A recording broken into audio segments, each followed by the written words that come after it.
Welcome. As I have done a video about the mortgage calculator, how to pay the home faster, I was asked to create the same video but in a form for a auto loan.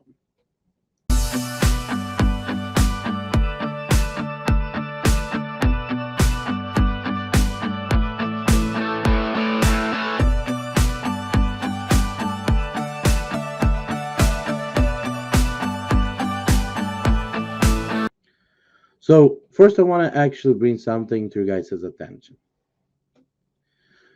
Even though most of the auto loans are designed the same way as mortgage and credit card loan, there is some loans that charge interest up front. So in other words, they'll actually kind of look at your loan, figure out what type of a loan it is, and maybe play with the calculator and see are you not having possibly that type of a loan. But like I said, most loans are standard because they were not legally legalized in United States, even though some places still try to push them through. And they're one of the reasons why they try to push them through because um, since there's not a lot of money to be made on selling, especially a new vehicle, dealership are trying to incentivize sales reps with some of the kickback that they get from getting that loan signed. So let's begin and let's look at how we're going to do this. So when you guys come to Slavic D, you guys will come down and click on mortgage calculator, and I will bring up this mortgage calculator for you guys. I have done some adjustments already. I left the first two as it is, and I went to the last two calculators and I adjusted them both for which vehicle is typically about 30,000 dollars, unless you're kind of getting yourself into a high-end vehicle like a Tesla or something like that. That's probably going to be roughly about what you will actually get out for a small sedan vehicle from a dealership right now. 5 years is also typical loan on a vehicle. Interest rate, I wasn't sure where to go with, so I decided to go with 8 as an average. I know you can get as low as 2%, maybe 1.5%. You can go as high as 15, 18, and 20%. So I decided 8% probably would be fair. That puts us at payment roughly about $608.29. Now, when you want to go and see what is your actual numbers are, you want to pull up your vehicle loan paperwork. And in the paperwork, it will tell you the total amount you financed, for how long you financed, and what is your interest rate. And the monthly payment should match to that unless there's any extra fees that company charges that not included already in the full price of the loan,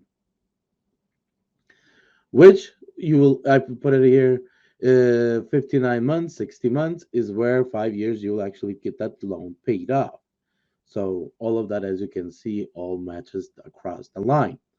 Now, I want to actually point you guys a little bit where you guys can actually see where you're at on your loan payment. It can be related, to your credit card, to your mortgage, whatever it is, as long as you don't add any additional debt to that, you can use that calculator. So let's say, example, you are 6 months in. So say, month one, month two, month three, four, five, month six. So you're going to say, okay, when I made my sixth payment, I should be at the $27,509 in debt. I'm still remaining on my vehicle loan, which $424 of your next payment will go towards the pay of your vehicle. The $183.39 will go towards interest on the amount, on this amount right here, the 27,931. So pretty much how they're actually achieving that amount is, so they're pretty much taking the 27,931 times your interest rate. And remember, your interest rate is charged on an annually, so you need to divide that interest rate by 12. and that's how they're achieving that amount. So far you paid $1,158.81 in interest, and the monthly payment that you're applying is 608.29 cents. So I want to kind of go through so you guys can understand how these relate to your situation. So you can find yourself here on the chart and say, okay, so we made 5 payments, and this is going to be our sixth payment. And I want to actually apply an extra, let's say $150 to, I have $150 extra. Now, somebody might say, okay, can I really use the same concept as in mortgage towards vehicle pay? Yes, you can, but it is a lot smaller numbers. So you want to be careful how you do it. If you're using personal line of credit or home equity line of credit, whatever you're using, you want to make sure that you are careful because numbers are smaller, and it makes and overall, if you look at it, by month 60, you're only going to pay $6,500 in interest. So you don't want to end up putting yourself in a situation because you played and you end up actually paying more in your personal line of credit. So make sure that personal line of credit it has a small interest enough. Um, you are also like in the car, in the home, you are limiting yourself to the max, taking the line of credit to the maximum amount that your monthly household income is. So let's say you have a $5,000 monthly household income. So your first line of credit will be $5,000. So you're going to apply. So actually, we're going to do this like this here. So the first month, we're going to apply $5,000. The next month, uh, you're going to say, okay, by the end of the month, I only got $150 left in my account. So I'm going to apply additional $150. So remember, you're using your, let's say, personal line of credit. You're using your personal line of credit to be that cushion for paying that extra upfront as much as you can. And then every single month, you're taking whatever left over in your bank account, you're taking that extra, that 150 from your line of credit, and then all your income goes into your line of credit, pays up, and then throughout the month, you're using your money out of the line of credit to pay all your bills and all your monthly needs. And then whatever left, then you actually take that difference again out of your line of credit. So you want to actually kind of make sure you follow those steps. So next month you can say, you know what, I only got $20. The fourth month you're gonna say, you know what, I got $250. Then, like we did in the mortgage, we're gonna do it here and say, you know what, I needed to throw in a party, I needed some extra money, so we're gonna allow the line of credit to go a little bit deeper than normal. So we're gonna have zero, and it's gonna take us 2 months to make those to pay off whatever the party you had or whatever that extra money you needed, maybe repair your car, whatever that was, maybe buy new tires on your car. And then the third month you get back yourself at a balance. You can say, you know what, I'm going to pay another 150, and we're going to do that for the remaining of the loan. But I want to make sure we are not doing that for the first couple months, so we're going to zero this out. So for the first couple months you're making payments. Right now you're at the month 6, and you decided to take that personal line of credit out and get that car payment paid off. So let's look at the difference of where we're going to be at the month of payout. So on the month 40, you will have your car paid off. You will only pay slightly under $4,000 in interest, compared to if you kept on doing what you're doing normally, you would have $11,000 left on your car loan with $5,761 paid in interest. So just on the month 40, you're having already a savings of $1,600, a little bit over $1,600. I would actually say that's great.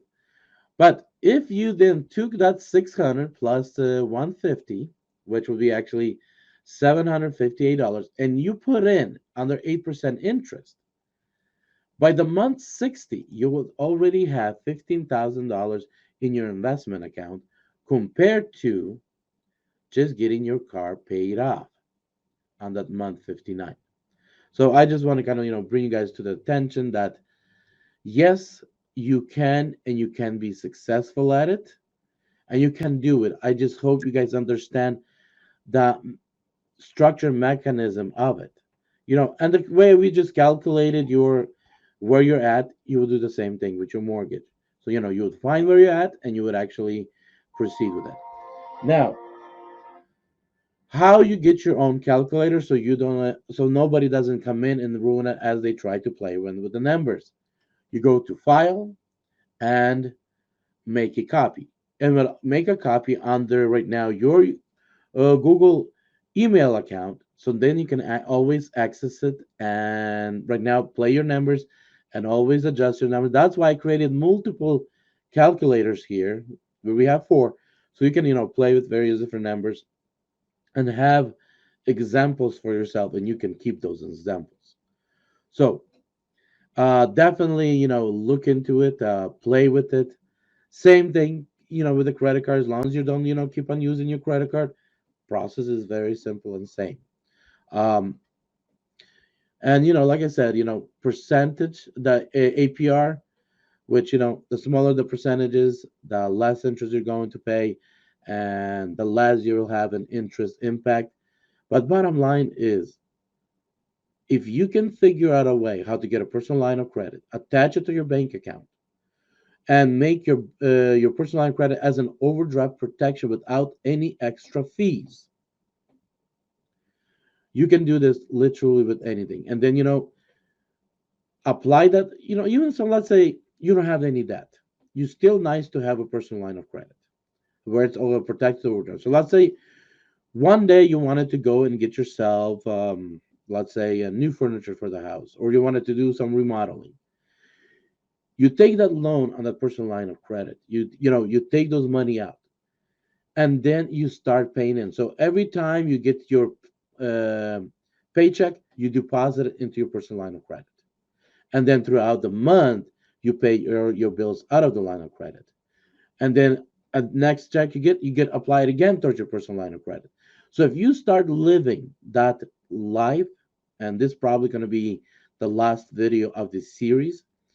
So if you start living that life where instead of seeing money into your bank account, you start seeing zero at your bank account, and all your money is your income is going towards your personal line of credit to pay off your debt, your mentality, your mindset will start changing and being different. So you know what?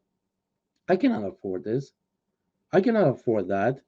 I need to adjust my lifestyle so I can get debt free faster. See, the biggest reason why we go and we have all this stuff that we don't need is because we look at a bank account, oh, like we have a $1,600 left. My my mortgage got paid, my car got paid, all the bills got paid, uh, and I have about 7 days left to the end of the next payment. You know what, $1,600? Sure, let's go spend some money. Let's go, burn through those money.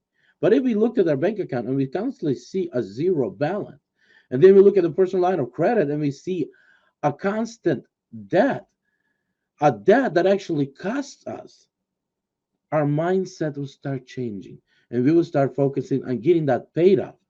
That's why in Australia, average family pay off their mortgage between 6 to 11 years. While here in the United States, it takes forever. Even we get a 30-year mortgage, but it takes forever because we refinance that mortgage all the time.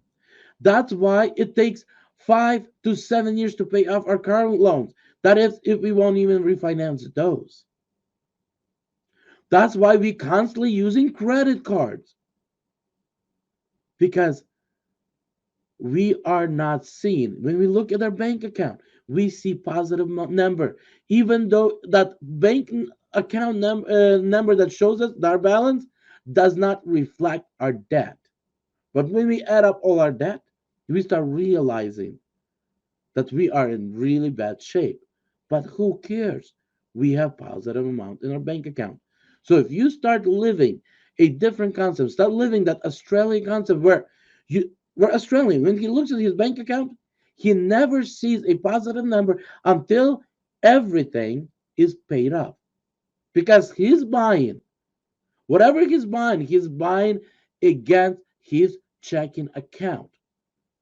Because his checking account, what is called a one account, is actually reflecting his total financial status. So his money, his positive money, subtracted against his debt, and he sees all constantly that negative debt. That's why Australians, instead of going spending when they have a debt, they're focused on paying it off. And they don't spend until they get all their debt paid off because all of their debt is in one account. I hope that makes sense. There will be a video that I will create on budgeting because I have been getting requests on people asking how to create a video how to budget yourself, and that video is coming. If you guys want to see any other type of videos on a financial, any other type, definitely comment in under any of the videos. I read through all of the comments, and I will schedule and I kind of have a to-do list where I put in all the videos I need to do. So if I add that to that list, earlier or later you will see that video.